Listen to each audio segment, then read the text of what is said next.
the pit. Finish him! Those unfortunate enough to provoke Shang Tsung's ire find themselves forced to compete at the pit.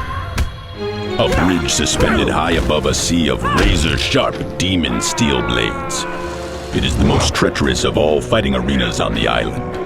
Though its original construction was without blades, Shang Tsung grew agitated by the number of survivors and commanded they be added to better ensure fatalities. He then positioned a camouflaged reptile at the bottom of the pit to finish any who survived the fall. The carnage below is eventually consumed by the many subterranean creatures that dwell beneath the grounds of the palace. An unceremonious end for the unworthy.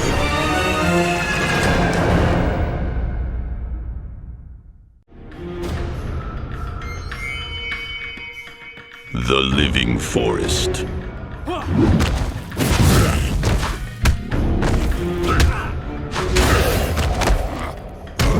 Though the Living Forest is named for the trees that seem to come alive, it is in fact a place of death. Stories of moaning trees that devour the flesh of unwary travelers spread throughout the realm. It is said that those who are consumed by the forest become the forest, their tortured faces etched upon the trees. Shao Kahn learned long ago the perils of sending troops through this treacherous wood. Many of his best soldiers have been lost to its entangled foliage. The deadly nature of the living forest is likely why it has remained unspoiled for millennia.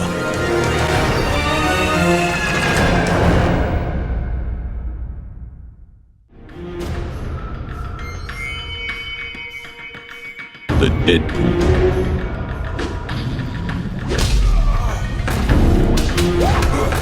Finish him!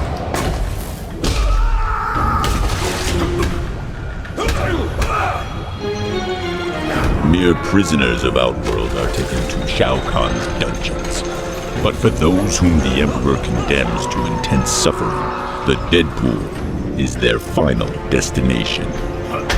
Here, a narrow concrete walkway transverses a reservoir of acidic green waste, refuse of past creations from Shang Tsung's flesh pits.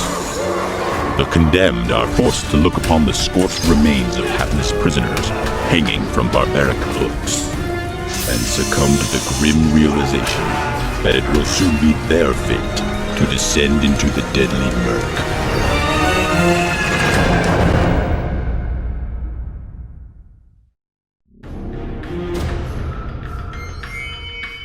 Khan's Coliseum.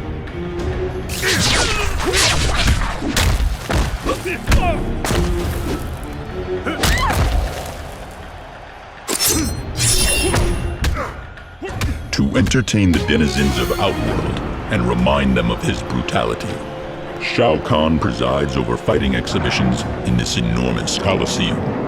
The Emperor's throne is positioned at the very center of the structure, the ideal vantage point from which to savor the blood and fear of the combatants.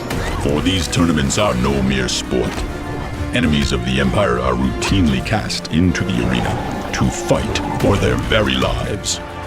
The victors are celebrated.